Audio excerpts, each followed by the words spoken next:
What's going on, everyone? ODC, it's me here, and I am back with another WWE action figure review.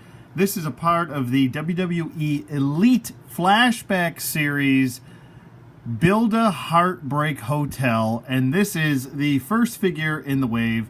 I picked this up locally at my Walmart, and this is Shawn Michaels. He's the first piece to the puzzle as far as building the set for the Heartbreak Hotel, which, if you are unfortunate enough to never have seen a Heartbreak Hotel, it's very similar to what Piper's Pit was originally. The barber shop, which I'm actually starting to rack my brain and start to think that that's maybe where they're going with this series, is that maybe we'll get a barber shop and then we can have Marty Jannetty down the road. We already have Brutus, and we could have maybe that Shawn Michaels in his black leather coat and black jeans and cowboy boots, and we could do the famous barbershop window scene. But anyway, this is the Heartbreak Hotel. Like I said, very similar to Miz TV and the highlight reel and the cutting edge, all those shows that, or the Peep Show, all those shows that pro wrestlers have had, kind of those setting up for matches show or promo shows, whatever you want to call them. Anyway, I digress. I'm not going to drone on too long about that. Taking a look at the figure in the package, looks pretty good. This figure does come with the backdrop portion, the largest portion piece, I want to say, for the individual figures. It comes with the backdrop that says Heartbreak Hotel behind him. The packaging looks pretty good. I like the new style packaging for this. As Shawn Michaels up top. It says WWE Elite Collection down here. It says WWE Flashback Series right there, so you know it's a flashback.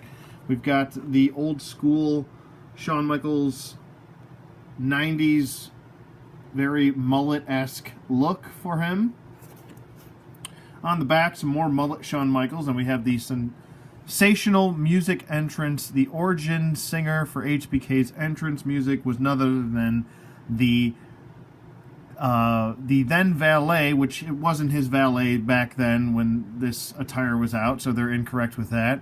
But it was no other than Sensational Sherry that originally sung it, and then they dubbed her out after they had their falling out. And Sherry, I think, went to WCW for a little while with the Harlem Heat, and then Shawn redubbed his own music with his own voice. It says, rocking the titles. As a part of the Rockers, Shawn Michaels won the Tag Team Championships. No, they did not. That's incorrect. But the victory was nullified due to the ring malfunction, which was the top rope, which is correct. So I'm glad they actually did get that part correct. But the first part of the Sensational Sherry, him being his valet back when this figure came out, is incorrect. This is actually when Shawn Michaels was the Intercontinental Champion with Diesel, and he and Razor both had the Intercontinental Championships due to Shawn Michaels actually being suspended due to, supposedly using PEDs. He denies it to this day, but whatever. The other figures in the wave are Alundra Blaze, Doink the Clown, Razor Ramon, and Shawn Michaels. It would have been nice if they would have included Diesel in this, but we did already get a Diesel in a Hall of Fame series, so I guess it's not too big of a deal. I think it would have been nice if we would have got maybe like a 93 Diesel with the denim studded white jean jacket and the kind of white denim and maybe cowboy boots and mullet, That would have been cool, a nice little touch to add into this, seeing it as it was his bodyguard at the time of this. This being the attire from 1994. Anyway, the other figures in the wave actually make sense. I know a lot of people are bitching and moaning about Razor Ramon, kind of wearing his attire the way he was wearing it back then. It's very kind of reminiscent to 1990, I want to say late 92, early 93 Razor Ramon with his vignettes. Very similar to the kind of vignettes that Mr. Perfect and I want to say Ted DiBiase had before they were officially in the ring. Doink the Clown is actually an attire that Doink was actually seen in 1994. I believe it was in the 94 Survivor Series when he had Doink, Dink, Wink, and Pink face off against Queasy, Sleazy, and Leezy, or I can't remember the other kings that Jerry the King Lawler fought against Doink the Clown and his little people as well. We also have Alundra Blaze, which is pretty awesome. It's nice to see her, and she does come with the championship belt. Anyway, let's not waste any more time. I've already discussed enough 5 minutes into the review, and he's not even out of the package, so let's take him out of the package really quick.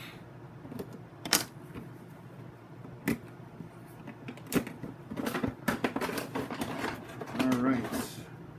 Oh, wow, that is interesting. This is actually in a blister, which is quite surprising. I was not expecting this to actually be in a blister. Okay, so we have our first display base, second display base, and then on the back we have the Heartbreak Hotel, and you just simply take each display base, you peg it into the bottom. You know, it's not the most difficult thing to do. It takes 2 seconds to do. Line it up, pop it in, and boom, there you go. And there's the backdrop for the Heartbreak Hotel. The first piece that you absolutely need. Now, this would have been cool if they would have included the Intercontinental Championship belt, because technically Shawn never lost it. There was, back when this was going on, 1994, actually I want to say part of 93 into 94, Shawn never lost his title. He lost it once to Marty Jannetty, and that was like, I think about maybe like a 2-week or a week event that happened, and it was just a fluke win by Marty. It was on Monday Night Raw,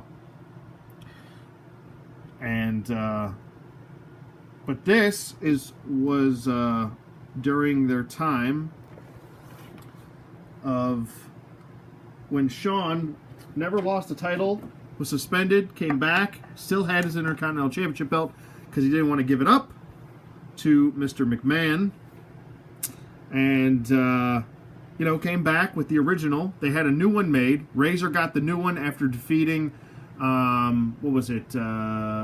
I believe it was the model Rick Martel. After, what was it? I think it was a Battle Royal, and the last two in the Battle Royal faced each other in a one-on-one match the next week on Raw. Razor beat the model Rick Martel to become the newly crowned Intercontinental Champion. This was Shawn's WrestleMania 10 attire in the infamous ladder match of who is the real undisputed Intercontinental Championship belt. Both title belts were hung up in Madison Square Garden. I still believe to this day that the wrong guy won, but, and that's not just me being biased, I still think that it would have been a better story if Shawn would have won, seeing that he never really lost the title to begin with. So, I don't know, whatever. It's okay. Still one of the, if not the best ladder match, and I don't care what people say, it set the bar. I still think, as far as storytelling, in-ring storytelling, and all of that, I don't think anyone's really been able to supersede the WrestleMania 10 ladder match. It's just like one of those matches that are just perfect and it can't be really messed with. I'm actually pleasantly surprised that this figure came as quality as it did.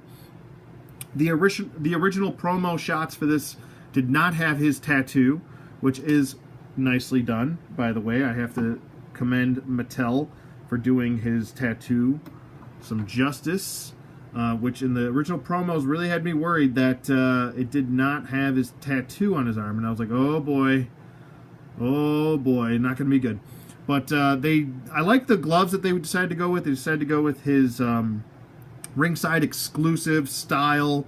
I'm pretty sure that these are reused from the ringside exclusive 1993 Shawn Michaels, and that was actually accurate that he did not have his tattoo at the time. Because he didn't have a tattoo, I believe, early into his Heartbreak Kid.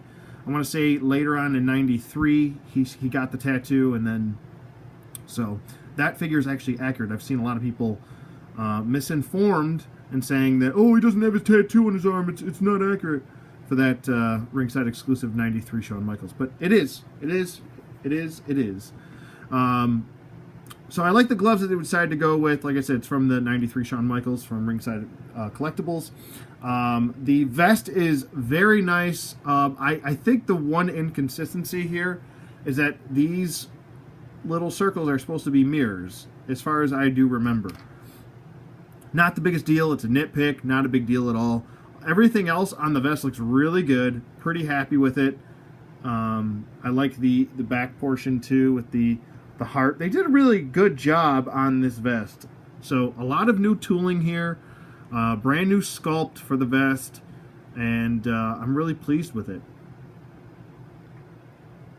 The hearts on him look really well done. The boots are actually accurate. These little kind of silver, it's supposed to be gray, but they are silver. He actually did have these, I think they were what motorcycle boots that he would wear, and they were called O'Neill's, if I'm correct. And it would actually say O'Neill on the side of the boot right here.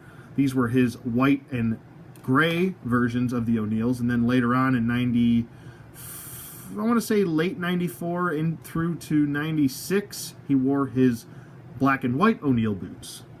So that is how much of a Shawn Michaels fan I am. I know what boots he wore for what match. Anyway, nerd alert, nerd alert. His sunglasses can come off, and they are removable. They're right here. They look pretty good. Nice silver paint going throughout. The I don't know if you guys can see this, but I'm going to point it out anyway. The black circle where it was supposed to line up is not lined up, so he kind of looks like he's got a goofy eye. So there's that bit of information right there for the sunglasses. Let me back off my lighting a little bit, and let me see if this will focus a little bit better. So there you go. But you can just pop these back in, and he does have these little grooves in his hair where they fit in. As you can see, they are popped right back into the head. No big deal there. This is the reused head also from the 93 ringside exclusive Shawn Michaels. So I think it fits perfect for this. He didn't start having his longer hair until around late 95, early 96. He started growing his hair long and lost the mullet finally. But the knee pads are correct. He did have black knee pads for this match and for this attire. I would like to get some more 94, maybe even, I want to say early 93. Like still one of my favorite attires that he had was from not WrestleMania, from Royal Rumble 93. I would love that gold, and I believe it was gold, black, and white attire. It was awesome when he was Intercontinental Champion again, going up against Marty Jannetty. It'd be cool if we get, if we somehow started getting some Marty Jannetty figures too, because there's a whole bunch of early 90s Marty Jannetty attires that I'd like. But figure looks really good. I'm pretty happy with it. Like I said, the only thing he's missing is the Intercontinental Championship. But it does look good. It's nice to have this first piece to the puzzle, and I'm fortunate enough to at least find him. Unfortunate enough to not find the rest of the figures in the wave, but happy enough to at least have Shawn, seeing as I am a huge Shawn Michaels fan. As far as his articulation does go, I'm going to take his glasses off, and I'll take his, but he can't see without his glasses. His vest off, and there you go with some of the chest detail, as we have some chest hair there. The earrings are not removable. Those are sculpted into the ear, so you don't have to worry about those falling off or getting lost. The head articulation says swivel, full 360 rotation. The arms go up. They go down, full 360 rotation here. He does have a bicep swivel, a single bend at the elbow. He's got the new elbow articulation, so it is hidden. Some people love this articulation. Some people hate it, or at least the hinge joints, how they're hidden now. I actually don't think that they're as bad as people think they are. Even though the elbow joints aren't shown with the hinge joints anymore like the legs are, I believe that there's just a peg straight up in here. And I'm sure if you use some hot water, you can still just pull this bottom arm out and interchange it with someone else if you wanted to. So I don't think it's that big of a deal, to be honest with you. I think it actually looks a little bit cleaner now that I've had time to actually think about how these elbow joints work. I do believe that the older joints, though, did get better range of motion. I think they had a little bit more past 90 degrees, so that's something to note. The ab crunch crunches forward. It does crunch back. Waist swivel, T-jointed hips, out, forward. Doesn't go back to the sculpting the rear end. The leg does swivel, double jointed knees. He does have a boot swivel. He can point the toe, except they're a little frozen here, which is not a new thing with Mattel and their ankle joints, but you can get him to point the toe, as I'm going to force it anyway, and if it snaps, it snaps. He can point the heel a little bit, and he does have ankle pivot. So that's Shawn's articulation. Pretty decently done. I've always said I'd rather have tight joints than loose joints on a brand new figure. Worst case scenario, you could always use some Pledge floor polish to tighten up your joints. So, but really digging this attire for him, and pretty happy with the figure overall. I really like the display base. This is so cool that we're getting the Heartbreak Hotel. I mean, think about this. We're getting the Heartbreak Hotel before Piper's Pit, before the barber shop, which was, I mean, numerous things happened on the barber shop that were a big deal. I'm surprised we actually got it before, you know, like, well, I guess there's not too much going on with Ms. TV's set, but this was a big deal, and I feel like a lot of people forgot that Shawn had this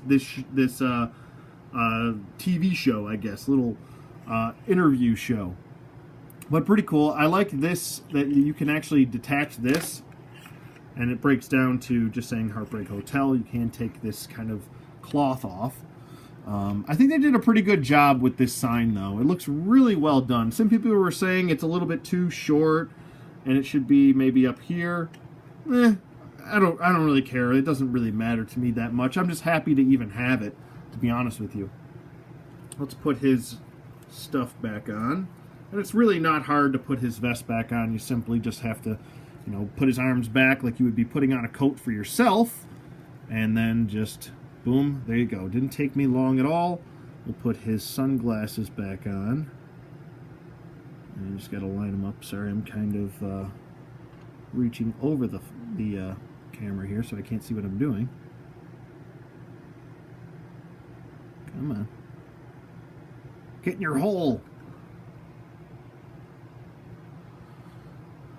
I think the only letdown, really, of this figure is, like I said earlier, the Intercontinental Championship belt not being in his possession, and the black circle and his sunglasses not lining up. But other than that, I would give this a 2 thumbs up. Really dig what Mattel did here. I love the accuracy with the tattoo, the skin tone. The head sculpt is the proper head sculpt for him. The sunglasses look pretty decent, other than that the black circle being a little bit off. The vest is wonderfully done. Great job, Mattel.